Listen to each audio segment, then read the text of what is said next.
pekan yang sangat menyenangkan buat Lazio setelah menang derby Roma, dia menang lagi di Liga Eropa. Jerewetan ceking kita, nyerewetin apa aja. Halo teman-teman, ketemu lagi di Cerewetin Serie A. Gue pengen membahas perjalanan tim-tim Serie A di Liga Champions dan Liga Eropa, di kompetisi Eropa yang tadi malam sudah berakhir semua. Berarti kemudian untuk teman-teman yang ingin ikut giveaway jersey, tebak skor, ada dua jenis jersey Internya home and away dan third. Sementara ada jersey tim Serie A, terserah mau Fiorentina, Juve, Milan juga ada. Silakan nanti gue jelasin di bagian akhir video. Gue mau bahas tentang klub Serie A yang berlaga di Liga Champions. Tentu saja ada Inter ada di peringkat 3. Udah gue bahas di video sebelumnya, ini menjadi sangat sulit. Inter wajib menang di 2 pertandingan berikutnya lawan Sheriff, karena Sheriff mengambil poin penuh dalam 2 pertandingan.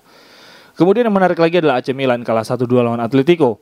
Wasit menjadi bahan perbincangan, dan bahkan ini gue baca AC Milan are looking to submit a complaint to UEFA. AC Milan mau menggugat wasit asal Turki yang memimpin Atletico Madrid, sehingga berpotensi wasit tersebut kena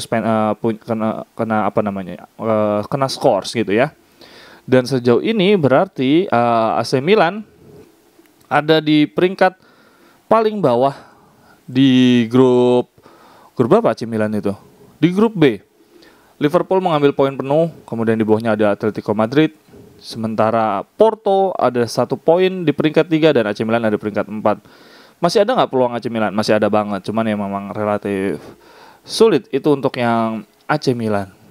Kemudian selain itu ada Juventus. Juventus menunjukkan bahwa masih punya mental Eropa dibandingkan Inter dan Milan ya, karena memang mereka yang paling terbiasa bermain di Liga Champions dalam beberapa tahun terakhir, dan menang lawan Chelsea 1-0 lewat gol Chiesa. Ini menjadi bukti juga Lukaku belum bisa membobol Bonucci dan Chiellini dengan permainan open play. Conte yang sekarang jadi komentator ngomong bahwa Chelsea belum memanfaatkan Lukaku dengan baik. Dengan hasil ini di tabel di grup H, Juventus ada di peringkat 1 dengan 6 poin, di bawahnya ada Chelsea dengan 3 poin dengan poin yang sama dengan Zenit. Ini hasil yang sangat baik buat Juventus. Yang ngegolin juga Chiesa berarti udah nyetak gol di untuk Italia dan juga untuk untuk Juventus di Liga Champions. Ini semakin bagus karena Chiesa masih muda banget. Bahkan Federico Chiesa become the first Italian to score in 4 consecutive UEFA Champions League. Artinya Chiesa pemain Italia pertama yang mencetak 4 gol berturut-turut di Liga Champions setelah Alessandro Del Piero. Wah, ini gokil banget. Dan bahkan Allegri ngomong gini, he is not 100%. This was the first real time he played as a center forward. Jadi Allegri mengatakan bahwa Chiesa ini kondisinya lagi nggak 100%, dan ini untuk pertama kalinya dia main sebagai penyerang tengah dan hasilnya bagus. Jadi ini hal-hal baik banget buat Chiesa dan timnas Italia ya. Allegri juga mulai menunjukkan perlahan tapi pasti dia adalah pelatih yang bagus, yang berpengalaman. Kemudian di Liga Champions ada Atlanta gokil nih, menang 1-0 lawan Young Boys. Young Boys ini yang ngalahin MU dan yang ngegolin Pessina. Pessina adalah pemain Italia dari Atalanta yang mencetak gol, pemain Atalanta pertama yang berasal dari Italia yang berhasil nyetak di Liga Champions. Dan hasil ini membuat Atalanta ada di peringkat 1 bro, dengan 4 poin. Di bawahnya ada Young Boys dengan 3 poin dan Manchester United dengan 3 poin dan Villarreal dengan 1 poin. Ini hasil yang sangat bagus, kita berharap Atalanta melaju ke babak berikutnya. Sementara di Liga Eropa, gue sih nggak kaget kalau Napoli ada di posisi yang jelek ya. Sekarang nih Napoli ada di peringkat 3, di bawahnya Legia dan Spartak Moskow. Pertandingan terakhir Napoli kalah lawan Spartak Moskow 2-3. Ya bisa dikatakan sebetulnya karena ada kartu merah si Mario Rui dari menit 29, dan walaupun Spartak juga akan ada kartu merah tapi di menit 80-an. Itu bukan alasan, karena gue merasakan sendiri waktu Spalletti ngelatih Inter, dia nggak bagus di kompetisi Eropa. Dan ya begitulah Spalletti. Sekarang di Serie A Napoli nggak terkalahkan, ada di peringkat 1 dengan poin penuh, tapi ketika di kompetisi Eropa memang nggak tahu kenapa, karena mungkin Spalletti ngelepas kompetisi Eropa atau gimana, gue juga nggak tahu. Lazio ini menjadi pekan yang sangat menyenangkan buat Lazio setelah menang derby Roma, dia menang lagi di Liga Eropa dan sekarang ada di peringkat 2, di bawahnya Galatasaray dan di atasnya Marseille, beda 1 poin. Ya ini adalah hasil yang sangat positif bagi tim besutan Sarri.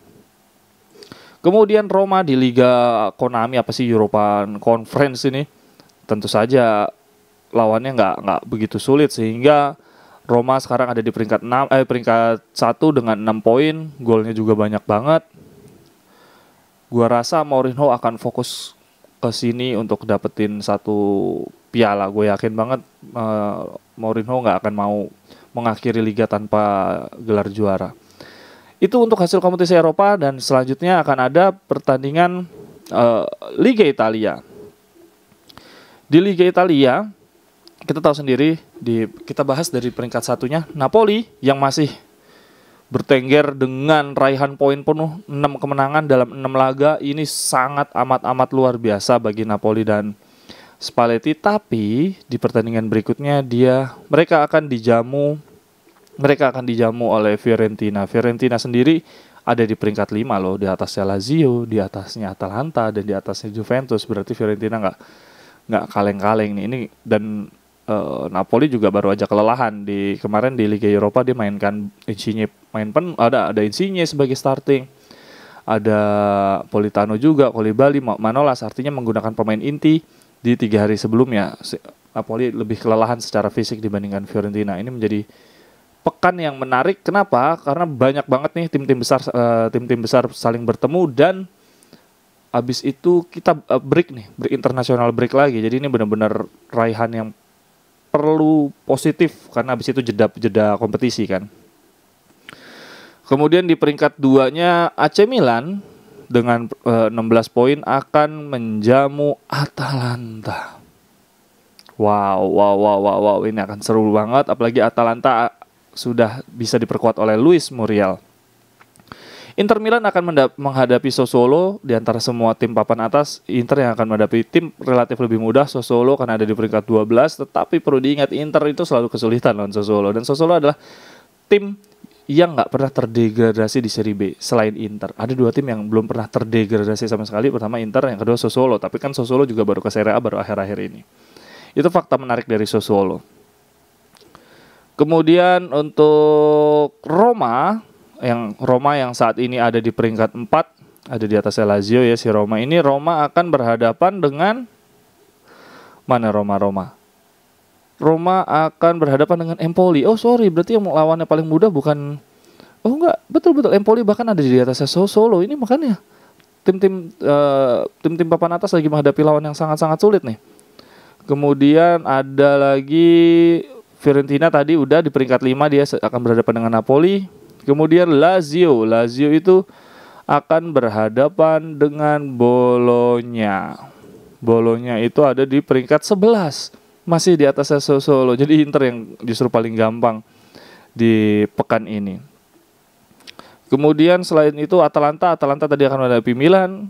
Di bawahnya Atalanta di peringkat 8 ada Empoli akan berhadapan dengan Roma, dengan Roma ya. Iya betul. Nah yang lucu lagi ada Torino dan Juventus, ada derby. Ini peringkat 9 sama peringkat 10, tapi derby Turin tetaplah derby Turin. Ini akan menjadi partai yang menarik. Serie A pekan ini sangat-sangat amat menarik, akan bisa sangat menentukan perubahan posisi di klasemen sebelum jeda internasional. Ini penting banget, sehingga klub bisa dengan tenang mempersiapkan fisik, mempersiapkan strategi baru apa yang perlu diperbaiki dengan posisi yang tidak terlalu melorot di puncak klasemen. Nah untuk giveaway di video ini silahkan teman-teman tebak Sassuolo versus Inter. Sassuolo versus Inter ini tebak skornya harus menang Inter, dan yang kedua pencetak gol pertamanya juga harus pemain Inter. Silahkan tebak skor, dan pencetak gol pertama harus pemain Inter dan yang menang Inter. Untuk tebak-tebakan Sassuolo versus Inter dan pertandingan-pertandingan Inter lainnya, ini ada beberapa rangkaian. Silahkan lihat di video sebelumnya dan video-video berikutnya. akan ada 3 hadiah jersey Inter home, away, dan third. Sementara, woi, gue bukan penggemar Inter, gue Romanisti, gue Laziale, gue anak Fiorentina, gue Juventini, nggak apa-apa. Gue giveaway baju jersey tifosi klub Serie A lainnya, tapi silakan tebak pertandingan. Untuk video ini ada 2 pertandingan yang bisa teman-teman tebak, Torino versus Juve dan Fiorentina versus Napoli. Gue ulangi ya. Untuk teman-teman yang ingin jersey klub Serie A selain Inter, silahkan pilih ntar jersinya mau apa. Silahkan tebak Torino versus Juve dan Fiorentina versus Napoli di kolom komen. Nanti hasil akhirnya di pertandingan terakhir. Silahkan. Wah, kalau yang pertandingan sebelumnya belum ikut gimana? Nggak apa-apa, hajar terus. Masih ada 1 pertandingan lagi Juve Roma di video berikutnya. Untuk yang pengen baju Inter juga masih ada 2 pertandingan lagi. Jadi masih sangat amat terbuka peluangnya.